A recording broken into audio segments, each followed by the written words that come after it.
qui était là. Il me semble que c'est lui, mais j'ai tourné la tête à ce moment-là. Ils ont 100 mètres pour se placer. Alors il est évident qu'à la corde c'est très stressant parce que vous pouvez vous faire enfermer, donc il faut partir vite. Bernard Lagat à la corde, l'américain doit partir vite. L'extérieur est plus facile, mais vous devez viser le bout là-bas et vous rabattre sans gêner, sans se faire disqualifier. Pas faire l'extérieur, c'est très angoissant ce 100 mètres là. C'est un sprint, il faut savoir au départ. Moustaoui très très relax par contre. Hein. Un grand sourire de la part du Marocain. Alors. Le 1500 commence par un sprint de 100 mètres, Patrick. Ouais. Jamais l'oublier ça. 3 Américains, 2 Kenyans, 3 Marocains et Mehdi. Allez Mehdi, c'est parti avec Kiprop, j'ai l'impression qu'il va essayer de prendre la tête alors que Lagat est parti très fort. Non, il se place, Kiprop, il contrôle et voilà, il se fait enfermer maintenant. Il ne mène pas lui. Et Mehdi qui a pris pour l'instant le deuxième couloir à l'extérieur pour éviter le trafic. Et c'est Tchogé, Augustin Tchogé qui va prendre les affaires en main. Est-ce qu'il va travailler pour Kiprop? Je pense pas, il a la meilleure perf mondiale, il peut gagner lui aussi. Je ne pense pas qu'à ce niveau-là on puisse se sacrifier. Ça va rester tranquille, c'est pas parti très vite. Il y a un premier 100 mètres. Regardez qui est dernier, Patrick. Regardez qui est dernier. Dernier, c'est Amin Lalou. Amin Lalou. Et juste devant Mehdi Bahala, comme en demi-finale. Alors que Tchogé donc en tête devant Mekonnen. C'est lent. Bernard Lagat, pour l'instant, me semble dans une bonne position, même si c'est Mekonnen pour l'instant qui a la position préférentielle. Oui, Asvel Kiprop, la grande araignée, qui est notre favori avec le Sar. Là, est-ce qu'il est un petit peu derrière? Il est un petit peu enfermé. Voilà, 1 minute carrément, on va dire. Hein. On est sur les bases de 3,44. Donc pour l'instant, ce premier 500 mètres n'a tué personne. Bahala dans la foulée de Kiprop. Hein. Kiprop juste devant Mehdi Bahala. Il sait que c'est son adversaire principal, même s'ils sont tous très costauds. Et il a choisi de marquer Kiprop. Toujours Tchogé en tête. Alors reste à savoir si Mehdi a un dernier 500 mètres. 500 mètres, c'est pas maintenant, bien sûr, c'est dans le prochain tour, hein, le dernier 500 mètres. Est-ce qu'il aura un dernier 500 dans les jambes? C'est là où ça partira. On est sur quelle base là? On est sur les bases de 3,45. C'est là où Hicham était très fort. Tout le monde savait qu'il partait toujours à 500 mètres et jamais personne n'a jamais pu rien faire. Dans cette dernière ligne droite, là, jamais personne n'a pu le contrer dans l'avant-dernier tour. Tchogé, il aura mené Tchogé, mais à cette allure-là, c'est pas préjudiciable. Tchogé devant Mekonnen, Mehdi Bahala toujours pour l'instant qui surveille Kiprop, le grand dégingandé là qui toujours est à la corde. Mehdi Bahala qui quand même est assez loin de Tchogé, il ne faudrait pas se laisser trop lâcher parce que ça va accélérer maintenant. 2,0018 au 800. C'est pareil, c'est le même allure de 3,45. Il faut revenir progressivement pour ne pas se faire enfermer. Tout le monde le sent. C'est à la sortie de ce virage que démarrant les derniers 500, Mehdi le fait. Ça y est. Mehdi est en train de remonter maintenant. Il a pris la foulée de Manzano. Tchogé toujours en tête, Mekonnen en deuxième position. Le grand Kamel à la corde. Et Mehdi qui s'est fait un peu tasser là, qui est reparti à l'arrière, je suis pas très... Oui, ce qui m'inquiète aussi, où est Kiprop? Il est loin, Patrick, c'est pas possible, il nous refait le coup des demi. Il est derrière Mehdi, regardez, il est dernier avec Lalou. Ouais, mais attendez. Ah oui, mais c'est le dernier tour maintenant. C'est le dernier tour, Tchogé toujours en tête, Mekonnen en deuxième position, rien n'est fait encore, Mehdi un peu enfermé. C'est pas la meilleure position, attention, il reste 400 mètres, c'est maintenant que tout va se passer. Mehdi me semble pas au mieux là du tout à la corde. C'est pas possible, j'ai jamais vu pas possible, Patrick, il est avant-dernier. Mekonnen qui accélère maintenant, c'est devant qu'il faut regarder. Mekonnen toujours en tête. Ça va pas durer, Lalou qui passe à l'extérieur avec Kiprop derrière. Ouais, ça y est, c'est parti. Lalou et Mehdi qui est passé devant Lalou, il a bloqué Lalou. Mehdi Bahala qui se rapproche maintenant. C'est l'heure de vérité. Mekonnen toujours en tête. En deuxième position, Moustaoui, Tchogé. Mehdi qui est en train de coincer, j'ai l'impression. Alors que à l'extérieur, Kamel est là. Et sur le 3e boulevard, Kiprop, ça va être trop tard. Qu'est-ce qui va être champion? C'est Kamel qui va être champion du monde. Kamel champion du monde devant Mekonnen et Bernard Lagat. Incroyable. Kamel très facile en série.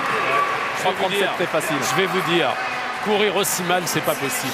Courir aussi mal que l'a fait Kiprop, c'est pas possible. Il est né Konchela, il est né au Kenya. Et il vient de mettre les spécialistes du 1500 d'accord. C'est un spécialiste du 8 et Mekonnen. Alors Mekonnen, chapeau, parce qu'il a pris ses responsabilités dès le début. Quant à Mehdi, il a tout essayé, Régis, mais on avait l'impression qu'il était un peu court là. Certainement, il n'a pas totalement récupéré. Il y a eu des enfermements, des changements de position. Il y a Il n'y a pas eu de tactique, il n'y a pas eu de... Pour la petite histoire, vous parlez d'histoire, Régis. Concella, enfin Kamel Di Concella a quand même une 42. Personne n'a fait ce chrono sur 800 mètres. Son papa a été 2 fois champion du monde du 800. Il a été au Bahreïn, naturalisé. Il voulait revenir au Kenya cette saison et le Kenya fait tout pour le récupérer cette année. Tu m'étonnes. Mais le problème, c'est que le train était trop lent. À partir du moment où le train est lent, un coureur de 800, il se frise. Hein. Mais, par contre, incompréhensible, Patrick. La tactique de Kiprop est totalement hallucinante, en fait. Il est d'une naïveté, c'est pas possible. Hein. Il peut danser quand même. Celle de Lalou aussi, parce que sur un rythme comme ça, il faut qu'il se place pour pouvoir faire valoir sa pointe de vitesse. Parce qu'après, il y a tellement de monde qu'il faut trouver sa place, même si on a les moyens. Probablement que Kiprop avait les moyens, probablement que Lalou avait les moyens, mais il faut trouver sa place après dans l'emballage final. Les favoris attendus ont perdu. Ah, ceux qui étaient très attendus complètement. Sauf Bernard Lagat sur le podium. Bernard Lagat, l'impeccable Lagat, médaillé de bronze. Et Kiprop n'est que 4e. Et Chogué 5e. C'est quand même une claque terrible pour les deux Kenyans qui étaient les favoris. Quant à Mehdi Bala, Mehdi est loin là sur ce 1500. Il n'a pas pu vraiment accélérer comme il le voulait. On le voit là, il est vraiment à la peine. Et à 120 mètres de la ligne déjà, il grimace. Ouais. Bon, ce 1500 a été passionnant, triste bien sûr pour Mehdi, fabuleux pour Kamel. Mehdi aux côtés de Nelson. Il y a certainement eu, Mehdi, un petit problème de récup là, c'était trop là. Je sais pas si la récup ou bien ouais, c'est sûr que bon. Le problème c'est que j'étais un petit peu perturbé dans ma préparation. Et je me le cachais un petit peu, je voulais jouer avec, mais c'est vrai que je pense que ça a joué beaucoup. Je suis arrivé ici avec beaucoup trop peu d'entraînement et de compétition dans les jambes. J'étais déjà pour moi très content de pouvoir faire une perf comme je l'ai fait à Monaco. Vous savez, sur 1500 mètres, une perf c'est possible. Maintenant un championnat c'est 3 courses et là on a les meilleurs du monde. On a vu ce soir que ça rigolait pas quoi. Est-ce qu'il y a eu un moment, Mehdi, dans cette course où vous avez senti pouvoir faire quelque chose, je pense peut-être sur l'avant-dernier virage? Ouais, je pense que j'étais un peu dans le coup. C'est vrai que ça accélère vraiment fort. Et puis là, après, moi je me bats comme je peux avec l'énergie. Vraiment avec toute l'énergie qui me restait. Là, pour prendre la meilleure des places, hein, tout simplement. Et, voilà, j'avais affaire à plus fort que moi, il faut dire ce qui est. Aujourd'hui, on avait un 1500 super relevé, j'étais le seul européen. Il y avait quand même, dans les 12, il y avait quand même 5 Kenyans au départ, naturalisés ou non. Et quand on sait que les Kenyans dominent le 1500 mètres depuis quelques années, ben, on comprend que la chose, c'était pas mince à faire, c'est pas facile à faire. Mehdi, est-ce que tu n'as pas eu l'impression que le train lent a favorisé les coureurs de 800 quand même hein? Mais moi, franchement, je m'attendais pas à ça. J'étais plus parti dans l'optique où ça allait courir un peu vite. Comme j'ai vu Chogué, je me suis dit bon, ça va courir comme la dernière au jeu. Mais visiblement tout le monde était très fatigué, j'étais pas le seul. Et c'est sûr qu'après, ouais, ça favorise un petit peu les coureurs de 800, hein, tout simplement, hein. C'est ça, c'est sûr. Quand on voit Mehdi, votre ami Bernard Lagat, terminer 3e de cette course, vous êtes beaucoup plus jeune que lui. Lui, il est inoxydable. J'imagine que ça vous laisse entrevoir pas mal d'espoir pour les saisons à venir. Bah, ce qui est dommage, franchement, c'est que je pense que cette année, je tenais la forme de ma vie. Si j'avais pas eu cette blessure au mois de mai, je pense que là, j'aurais été dans d'autres dispositions. Maintenant, comme je dis, je me suis battu comme je pouvais, avec les armes que j'avais aujourd'hui. Et fidèle à moi-même, je me suis battu jusqu'au bout, même pour la 7e place. Pour moi, l'important, c'était pas de... C'est vrai qu'il y a les médailles, mais derrière il y a des places d'honneur et il faut se battre pour tout ça. Après, voilà, on va garder le positif de tout ça. C'est le championnat du monde. On est arrivé, moi j'ai envie de féliciter Bob pour sa belle médaille d'hier.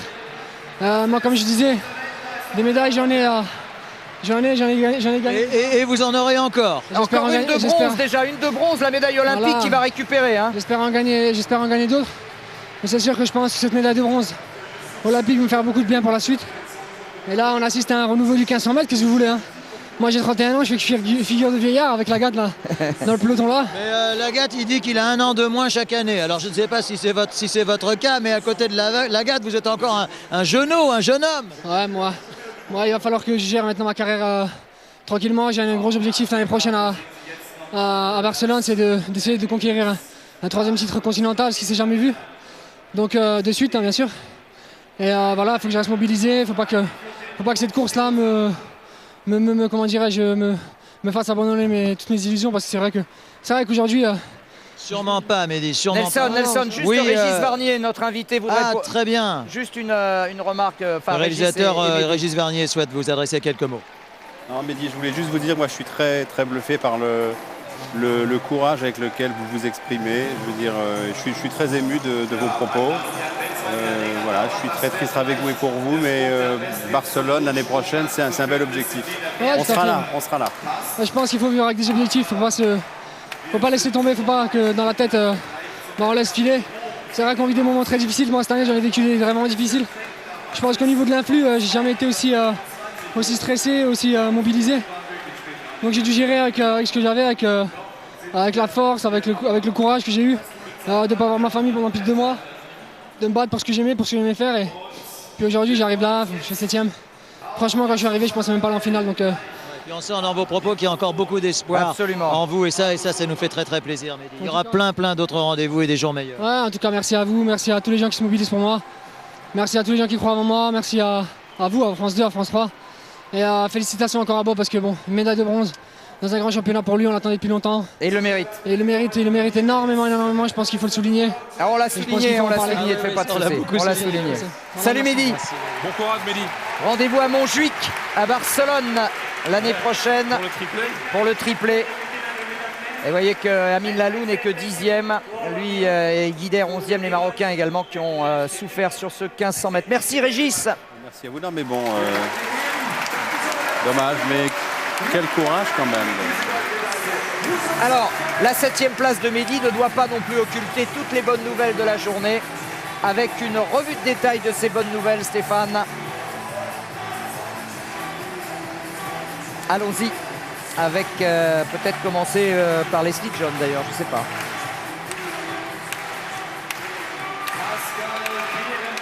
Oui, avec Wariner. Jérémy Wariner, c'était un peu plus tôt dans la journée, donc Leslie John avait eu une tâche difficile, il avait un bon lièvre devant lui. Jérémy Wariner, demi-finale.